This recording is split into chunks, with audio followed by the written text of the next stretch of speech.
อาบน้ำแบบหึงโอ้ บ่ไปนั่งถาผู้ของขาดแล้วนี่ เรา ไป ไปหาเตเรียนนะไปค่าอาบน้ อ๋อ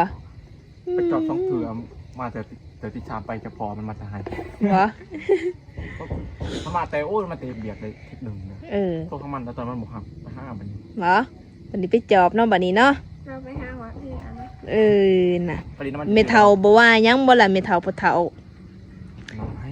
เพิ่นนอนให้ ให้ ว่าเฉพาะเราจะหานไปเนาะ โอ้ยน่าไอ้นี่ ทุกคนเอ้ย จะมาตรงจังหวะอะไรกันคืนกันยังมา ห่วยก็บอกว่าสิมาเอิญไปกินต้มไก่หยังวะพอดีเอิญ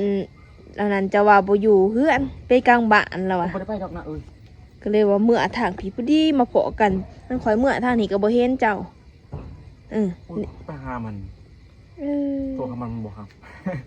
เอามาเล่นน้ำเพราะมาเรียนสิแหละ มันนางคือบ่เล่นซะสิเฮือนเรา คนไล่เล็กน้อยไล่ หน่อยลายมาอยู่นี่2 ต่อ 2มืดๆพี่ทุกคนเพิ่นสิมานั่งอยู่พี่แล้วมืดๆพี่แล้วนี่เนาะมันนั่งกันบ่คืนแล้วบ่จักนี่ ไม่ได้ถ้าวันนี้บอกว่าโอ้ย เซาลิมนี่ไป